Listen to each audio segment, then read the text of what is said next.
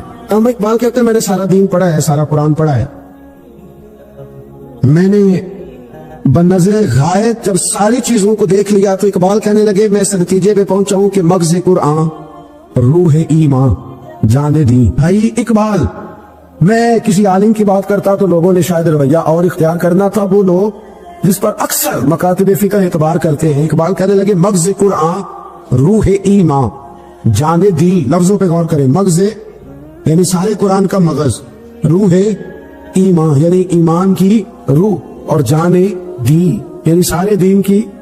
آپ دیکھیں ترتیب, مغز قرآن روح ایمان جان دین.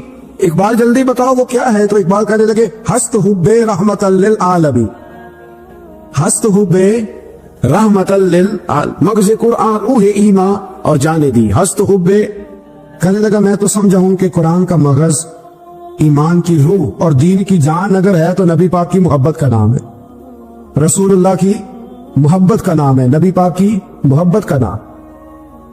حضرت عمر فاروق رضی اللہ تعالیٰ عنہ سے بڑا تو رسول پسند کوئی بھی نہ ہوگا. یعنی بہت بڑا چودھری بھی اگر اپنی گلی کے اندر, حضرت ابو سفیان جیسے لوگ مسلمان ہو گئے, کلمہ پڑھ لیا, اور جناب ابو سفیان رضی اللہ تعالیٰ عنہ نے اپنے گھر کے اندر نہ تھوڑی سی سامنے اینٹیں رکھ کے جگہ بنا لی, تو حضرت عمر کو پتا چلا تو فرمایا جیسے بنائی ہے ویسے وہ کھیڑو بھی.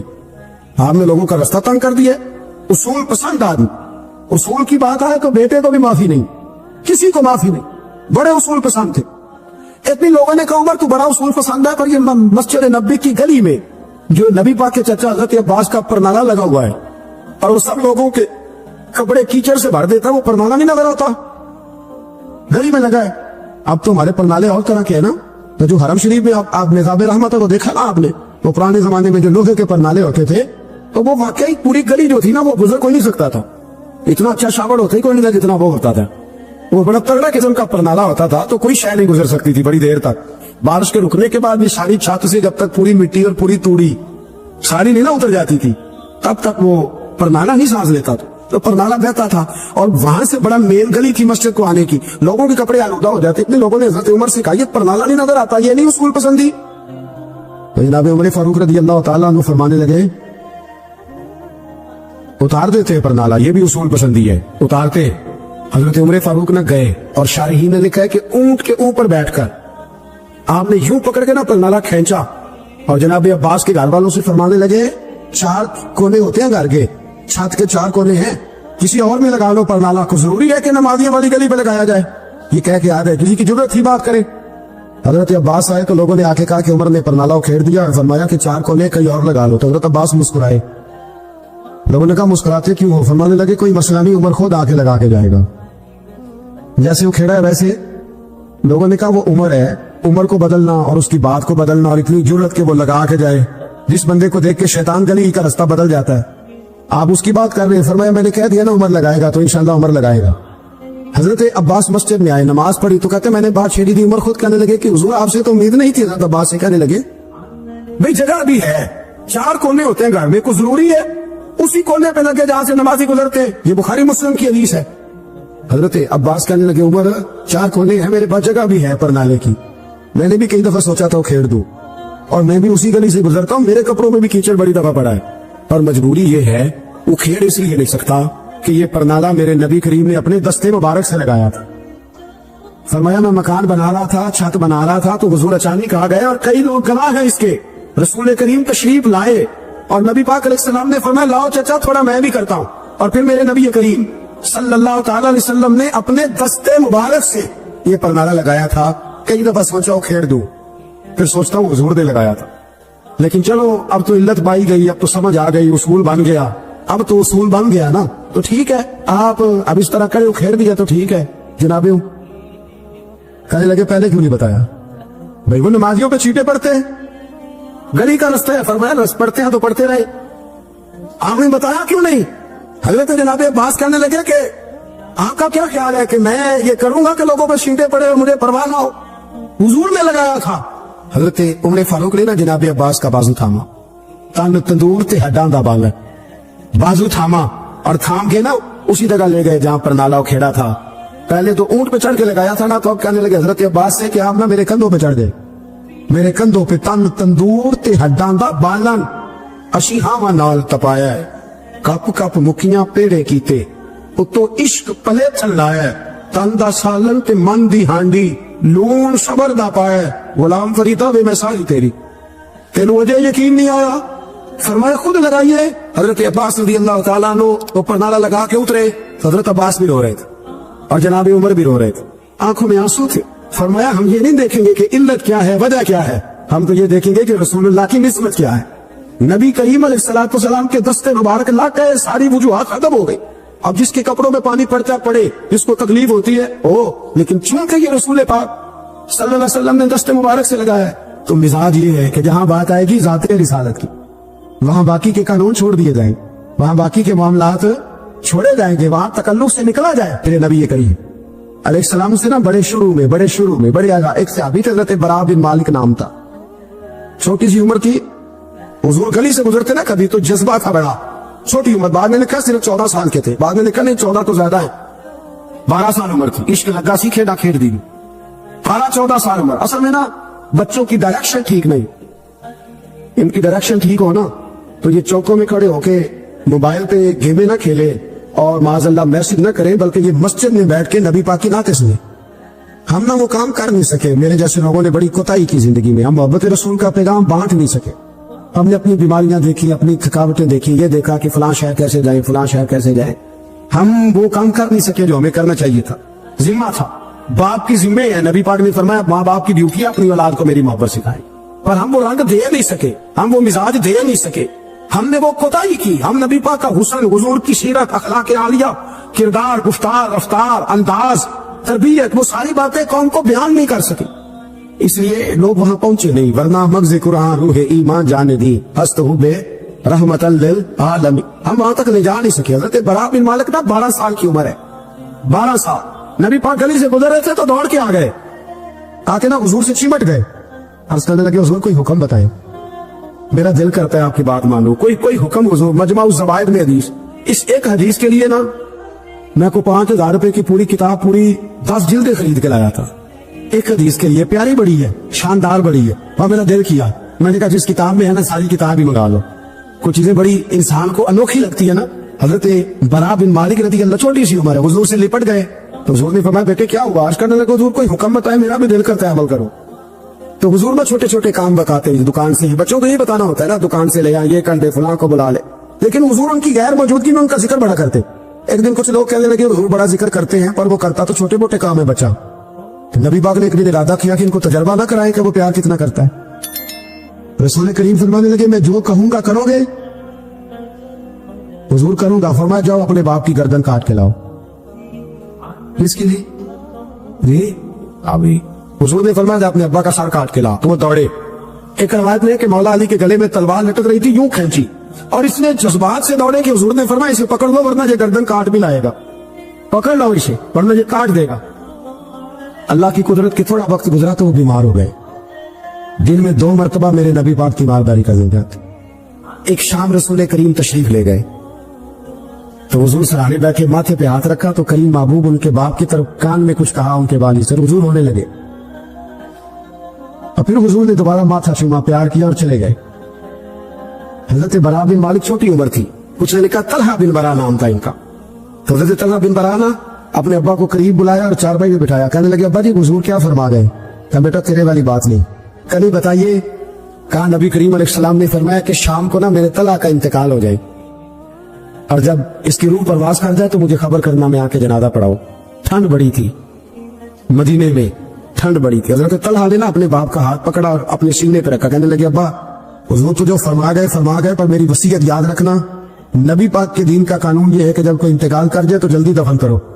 اس طرح کرنا, رات کا وقت ہوگا جب میرا انتقال ہوگا تو فوراً غسل دے کے نا دفن کر دینا, نبی پاک کو خبر نہ کرنا, نہ بتانا. عمر دیکھو اور بات دیکھو. کب حضور کو کیوں نہیں بتانا؟ حضور خود فرما کے گئے تو کہنے لگے رات کا وقت ہوگا تو جن گلیوں سے حضور نے گزر کے آنا نا وہ یہودیوں کے محلے ہیں، ایسا نہ ہو کہ میرے جنازے کی وجہ سے کوئی یہودی میرے نبی کو تکلیف دے دے، میرے جنازے کی وجہ سے، جنازے کی وجہ یہاں کہتے ہیں حضرت صاحب مجھے بڑا پیار ہے آپ سے، پر میرے گھر ضرور پہنچے، جیسے مرے یا جیے ماں شام کو آپ کو پہنچنا پڑے۔ میرے رسول کریم علیہ السلام کے غلاموں نے دیکھو انداز محبت کیا بیان فرمایا، کہا نبی پاک کو تکلیف نہ ہو میری وجہ سے، میرا جنازہ خود ہی پڑھ کے مجھے دفن کر دینا۔ ان کا انتقال ہو گیا، رات کو دفن کر دیا، صبح حضور تشریف لائے، وہ معبود جنہیں اللہ نے غیب کے خزانوں کی کنجیاں عطا فرمائی، فرمایا بتایا کیوں نہیں، مجھے بتاتے نہ خود جنازہ پڑھتا، میں خود نہ قبر میری تے میرے اپیرا جے کر پاوے پھیرا، قبر دے اندروں ہڈیاں اٹھ کے مجرا کر سن تیرا، کہا بتایا کیوں نہیں، خبر کیوں نہیں کی، میں جنازہ پڑھتا، میں خود پہنچتا۔ تو بابا پڑے عرض کرنے لگے حضور میرا تو پتر تھا، میرے لیے اس سے بڑی سعادت کیا ہوتی کہ آپ جنازہ پڑھاتے، پر اس نے وصیت کر دی کہ حضور کو بتانا نہیں تکلیف ہوگی۔ نبی کریم فرمانے لگے بتاؤ مجھے اس کی قبر کہاں ہے۔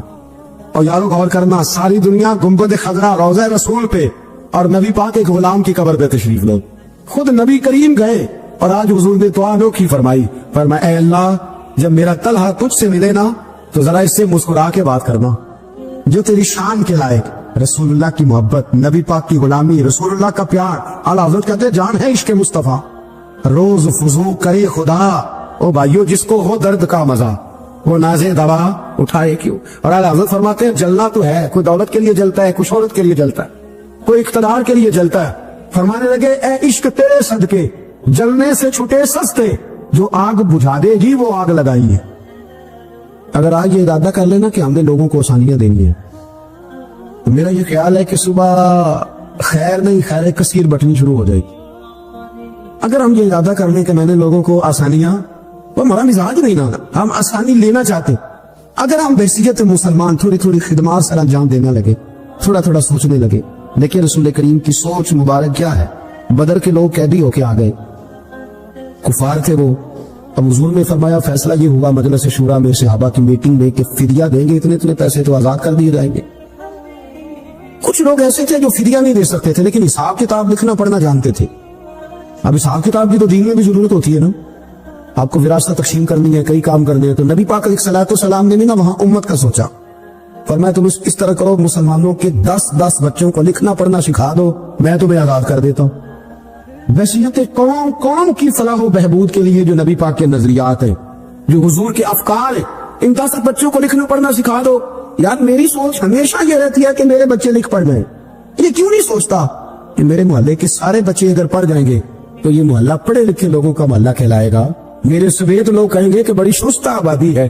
میری سوچ کیوں اڑ جاتی ہے کہ فقط میرا ہی بچہ آگے نکلے، تو اپنے فیض کو کھول کے عام کیوں نہیں کرتا؟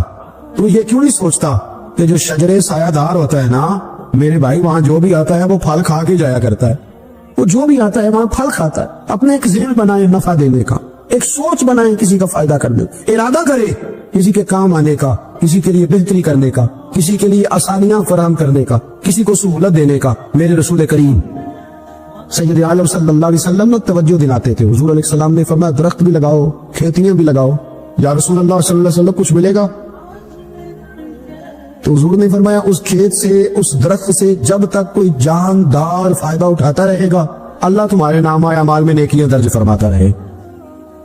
کوئی درخت ہی لگا دو، کچھ کاری دو۔ محمود غزنوی گزر رہے تھے تو بوڑھے کو دیکھا اس کے ہاتھ کامتے ہیں تو پھر بھی وہ زمین کھود رہا ہے اور ایک درخت لگا رہا ہے۔ تو محمود غزنوی اس بوڑھے کو دیکھ کے نا تو بڑے حیران ہوئے، اس کے قریب گئے۔ تو دو قسم کی سوچیں ہوتی ہے نا، ایک یہ سوچ ہوتی ہے کہ بڑا لالچی ہے، اس عمر میں بھی یہ کیا کر رہا ہے، یہ بھی سوچ ہوتی، اور ایک سوچ ہی ہوتی ہے کہ یار کتنا بھلا آدمی ہے، دیکھو ابھی محنت کر کے گزر رہا۔ سوچ ہی ہے نا، منفی کر لے یا مثبت کر لے۔ تو محمود غزنوی آگے بڑھے اور آگے بڑھ کے نا تو آپ اس بوڑھے سے کہنے لگے کہ بابا یہ کیا کر رہے ہو؟ تو کہنے لگے میں درخت لگا رہا ہوں۔ تو کہنے لگے بزرگوں اب آپ کی جو عمر ہے نا، یہ عمر نہ تو آپ اس کے پھل کھا سکیں گے، نہ چھاؤں میں بیٹھ سکیں گے، اور آپ کو تکلیف بھی بڑی ہے۔ تو بابا جی محمود کو جانتے ہی نہیں تھے، پلٹ کے کہنے لگے بیٹا چلو میں نہیں پھل کھاؤں گا تو میرے پوتے تو کھائیں گے نا، میرے نواسے تو کھائیں گے نا، تو آپ چھوڑے مجھے، میں تو اگلی نسلوں کا بھلا کر رہا ہوں۔ اب یہ سوچ ہماری بڑی کم ہوتی۔ حضور نے فرمایا تم میں سے بہتر وہ ہے جو لوگوں کے حق میں۔ اب یہ ایک جملہ حدیث پاک اگر ہم صحیح طرح اپنی زندگی میں نافذ کر لینا اتنا ہی، یار میں نے بہتر بننا ہے، اپنے بچوں کے حق میں بھی، بہن بھائیوں کے حق میں بھی، بیوی اور سسرال کے حق میں بھی، ننیال اور ددیال کے حق میں بھی، میں نے ان کا کوئی نہ کوئی نفع کرنا ہے۔ یہ حضور کی ایک حدیث انسان کو اتنا بڑا مقصد دے دیتی ہے نا، ساری زندگی بندہ لگا سکتا ہے، ساری زندگی اور با مقصد زندگی ہو جاتی ہے۔ جب زندگی با مقصد ہوتی ہے پھر بندہ بور بھی نہیں ہوتا، پریشان بھی نہیں ہوتا، تنگ بھی نہیں ہوتا کہ بے مقصد بے فائدہ کام۔ ایک ہے با مقصد۔ حضرت عثمان غنی رضی اللہ تعالیٰ عنہ فرماتے ہیں کہ حضرت عمر فاروق رضی اللہ تعالیٰ عنہ کا دور مبارک تھا، دوپہر تھی اور گرمی بہت زیادہ تھی، لوگ اپنے اپنے گھروں میں آرام کر رہے تھے۔ مجھے کسی مجبوری کے لیے اپنے گھر کی چھت پہ جانا پڑا تو میں نے دیکھا کہ ایک شخص بوڑھا اونٹوں کو ہانکتا ہوا آ رہا ہے۔ میرے ذہن میں خیال آیا کہ یار ساری دنیا دوپہر کو سو رہی ہے، شدت کی دھوپ ہے، آپ بھی سو جاتے، عصر کے وقت آپ اونٹوں کو چلا لیتے، یہ کون ہے جو اس وقت بھی؟ کہتے میں کچھ دیر رک گیا، لیکن جیسے ہی وہ میرے قریب آئے، وہ کوئی عام آدمی تو نہیں، وہ تو حضرت عمر فاروق ہے رضی اللہ تعالیٰ۔ آپ فرماتے ہیں کہ میں جھٹ سے سیڑھیوں سے نیچے اترا اور میں نے جناب عمر سے عرض کی کہ حضور اس وقت آپ؟ فرمانے لگے یہ مال غنیمت کے 2 اونٹ بھاگ گئے تھے، انہیں پکڑنے گیا تھا۔ میں نے عرض کی حضور کسی غلام سے کہہ دیتے۔ فرمانے لگے مسلمانوں کے مال کی حفاظت کی ذمہ داری میری ہے، غلام کی تو نہیں نا۔ اب ایک مقصد ہے نا کہ میں نے ایک ڈیوٹی کرنی ہے، میں نے ایک خدمت کرنی ہے۔ میں طالب علموں سے کہتا ہوں، علماء سے نہیں، طلباء سے میں کہتا ہوں آپ سارا دن کیوں شکوا کرتے ہیں؟ آپ کمیٹی کی مسجد سمجھ کے اس کی خدمت نہ کریں، اللہ کا گھر سمجھ کے کریں۔ مسجد کمیٹی کی نہیں ہوتی، مسجد اللہ تعالیٰ کا گھر ہوتی۔ اللہ کا گھر جان کر آپ اس کی خدمت کریں گے تو آسانی ملے گی۔ میری بات پر توجہ کریں جی، بیٹھ جاؤ بیٹا، اللہ آپ کو خوش رکھے۔ تو اپنی زندگی میں با مقصد کام جب ہم کرتے ہیں تو پھر تھوڑی سی سکون محسوس کرتے ہیں۔ اسی طرح سے نبی کریم علیہ السلام کا ایک تو یہ فرمان ہمیں مقصد بتاتا ہے۔ ایک دوسری بات سنیں، حضور علیہ السلام نے فرمایا، اچھا میں یہ سمجھتا ہوں کہ نبی پاک علیہ السلام کی اس ایک حدیث پر عمل کر لیا نہ جائے نا، جو ہم سب کو آتی بھی ہے، تو سارے ملک میں سکون ہو جائے، سارے گھروں میں قرار آ جائے، سارے خاندانوں میں خوبصورتی آ جائے۔ حضور علیہ السلام نے فرمایا تم میں سے کوئی اس وقت تک مومن نہیں ہو سکتا جب تک اپنے بھائی کے لیے بھی وہی پسند نہ کرے جو اپنے لیے پسند کرتا ہے۔ آتی ہے نا سب کو حدیث پاک؟ ہاں نہ تو کرو نا، چلو جس کو نہیں بھی آتی تھی اس نے ابھی سن تو لی ہے نا۔ حضور نے فرمایا تم میں سے کوئی اتنی دیر تک مومن ہو سکتا جب تک وہ جو اپنے لیے پسند کرتا ہے وہی اپنے بھائی کے لیے بھی۔ حدیث ہے نا، آپ نے سنی ہوئی ہے نا، ایسے ہی ہے، ایسا ہوتا بھی ہے کہ ہم جو اپنے لیے پسند کرتے ہیں وہی بھائی کے لیے بھی کرتے ہیں، ہوتا ہے ایسے۔ ہم پتہ کیا کرتے ہیں، دکان پہ کپڑے خریدنے جائیں نا تو کہتے ہیں یار کوئی کپڑے دکھا، سور سلوانا ہے، تو 2-4 جوڑے خود لے لیے، پھر اسی انہوں آکید ہے ان کو دین دوان والے بھی وخا، وہ کڑے ہوں نا جڑے پان والے نہیں ہوں۔ ایسی بات ہی ہے نا، اب جو دینے ہیں وہ بھی، یعنی وہ بڑا نیکی کر رہا ہے امیر آدمی، اپنے نوکر کو کپڑے دے رہا ہے، کہتا ہے یہ بالکل ٹھیک ہے، میں نے بس 2 دفعہ ہی پہنا پہ نیا، بالکل وہ بھائی نواں ہوتا تو نہیں سی دینا، بالکل ٹھیک ہوتا تو دیتا۔ ہم کیا کرتے ہیں، ہم ماحول اس طرح کا ہم نے بنا لیا ہے کہ اپنی ذات، اپنے بچے، اپنا گھر، اپنا ادارہ اس میں بند ہو جاتے ہیں۔ ایک سوچ جو امت کی سوچ ہے، جو قومی اور عالمی سوچ ہے، اس سوچ کے مطابق ہم کوئی کام نہیں کرتے جب تک کہ ہم حضور کے اس مقدس فرمان پر نہیں غور کرتے کہ جو میں نے اپنے لیے پسند کرنا ہے وہی اپنے۔ تو مجھے بتائیے جب یہ سوچ ہوگی تو کوئی بندہ ملاوٹ والی چیز بیچے گا، غلط چیز سیل کرے گا، دنیا کو دھوکہ دے گا؟ لیکن ہم تو غور ہی نہیں کرتے، بس حدیث سن لی، معاملہ ختم ہو گیا۔ آپ دیکھیں امام غزالی فرماتے ہیں نبی پاک علیہ الصلوۃ والسلام کے ساتھ حضور کے غلام تھے، ایک درخت پر محبوب نے اشارہ کیا کہ یہاں سے 2 مسواکیں اتاریے، سادی سی بات ہے نا، مسواکیں اتار لی گئیں، خادم اتار لایا، اس نے لا کے حضور کی بارگاہ میں پیش کی۔ ایک مسواک بالکل سیدھی تھی، ایک تھوڑی ٹیڑھی تھی۔ مسواک تھوڑی ٹیڑھی بھی ہو تو دانتوں پر چلنے سے انکار تو نہیں نہ کرتی، نہ کوئی دانت صاف کرنے میں کوئی حرج ہوتا ہے، تھوڑی سی ٹیڑھی تھی، ایک ذرا سیدھی تھی۔ تو نبی کریم علیہ السلام کی خدمت میں غلام نے دونوں پیش کر دی تو محبوب نے ٹیڑھی مسواک رکھ لی اور سیدھی حضور نے غلام سے فرمایا کہ یہ آپ آج کل تو یہ کام الا ماشاءاللہ مذہبی لوگ بھی نہیں کرتے۔ میں ایک جگہ دینی مدرسوں کے اہتمام کرنے والے جو لوگ تھے ان کی میٹنگ تھی، تو وہاں ایک صاحب نے بڑا تقویٰ بیان کیا، کہنے لگا میں نے کبھی مدرسے کی روٹی نہیں کھائی، حالانکہ مدرسے کا محتمم ہوں، میں نے نہیں کبھی چکھی، اتنا پرہیزگار ہوں۔ بعد میں میری باری آئی تو میں نے کہا جی میرا خیال ہے کہ آپ وہی روٹی کھایا کریں جو مدرسے میں پکتی ہے، آپ تقویٰ بدل دیں۔ آپ کو پتا تو وہ بیچارے بچے کھاتے کیا ہیں، جو کچھ کمیٹی کے صدر کے گھر پکتا ہے اور جو محتمم کے گھر پکتا ہے اسے غور کرنی چاہیے کہ طلباء کو وہی دے رہا ہے، ان کے ساتھ بھی رویہ وہی ہے۔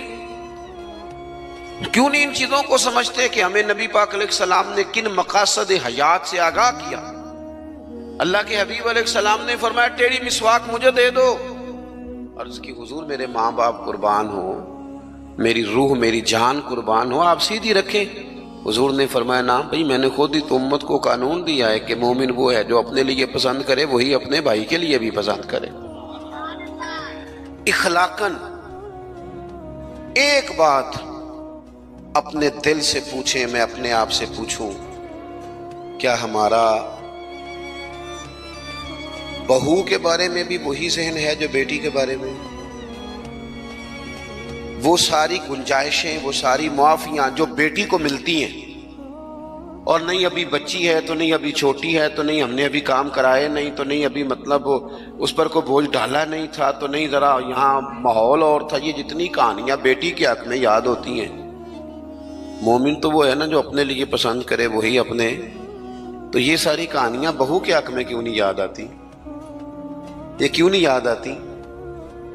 یہ جو ہم اپنے داماد کو مشورہ دے رہے ہوتے ہیں کہ چل پتر غصہ نہ کر، آہستہ آہستہ ٹھیک ہو جائے گی، تو یہ والا مشورہ اپنے بیٹے کو کیوں نہیں دیتے بہو کے حق میں؟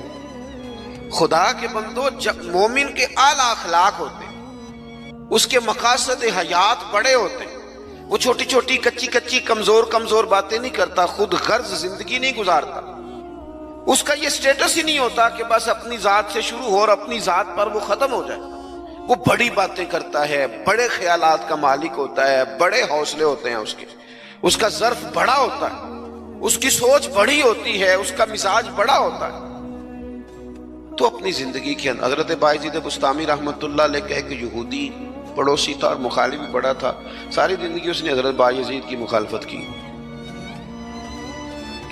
کچھ لوگوں کو پتہ ہوتا ہے کہ جس کی میں مخالفت کر رہا ہوں بندہ ٹھیک ہے، پر اندر کے حسد کا کیا کچھ نہیں نہ جا سکتا، ساری زندگی حسد کرتے، اس نے بھی کیا اور بڑی غلط باتیں پھیلائیں۔ اس سے کوئی غلطی ہو گئی، اس یہودی سے جو یہودیوں کا عالم تھا، اس سے کوئی غلطی ہو گئی، یہودی اس سے ناراض ہو گئے، حالات اس کے خراب ہو گئے، اتنا غریب ہو گیا کہ وہ چراغ جلانے کو بھی پیسے کوئی نہیں، بچہ تھا چھوٹا سا، وہ اندھیرے میں ڈرتا تھا، روتا تھا۔ حضرت بایزید بسطامی گھر آئے تو اپنی گھر والی سے پوچھنے لگے، کل بھی میں نے نوٹ کیا یہ بچہ روتا ہے، آج بھی نوٹ کیا، تو کہنے لگی وہ جو گھر والوں سے پوچھا جو بھی گھر میں موجود تھا، انہوں نے کہا جناب وہ غربت ہے، آپ کو پتہ ہے اس کے حالات بڑے کمزور ہو گئے ہیں، تو بچہ اندھیرے سے ڈرتا ہے، چراغ جلانے کو تیل کوئی نہیں، پیسے کوئی نہیں، دشمن ہے، ساری زندگی مخالفت کی۔ حضرت بایزید نے چراغ میں بتی بھی ڈالی، تیل بھی ڈالا، اس کے دروازے پہ دستک دی، وہ یہودی باہر آیا، آ کر کے آپ کی طرف دیکھا تو آپ نے نا اس کے بولنے سے پہلے فرمایا کہ پوری گلی اور چوک دیکھ لے، بندہ کوئی دیکھ نہیں رہا، اور تو مجھے جانتا ہے، میں جھوٹ نہیں بولتا، میں بتاؤں گا بھی کسی کو نہیں. یہ تو چراغ رکھ لے تاکہ تیرا بچہ سو جائے، آرام سے وہ لیٹ جائے، میں کسی سے ذکر نہیں کروں گا، تیرا میرا راز رہے گا، اور میں نے رات کو میں آیا ہوں، دیکھ بھی کوئی نہیں رہا. وہ یہودی کہتا ہے بولنے کی طاقت ہی کوئی نہ رہی. ہم تو دشمن کو بھی پاکیزہ سزا دیتے ہیں.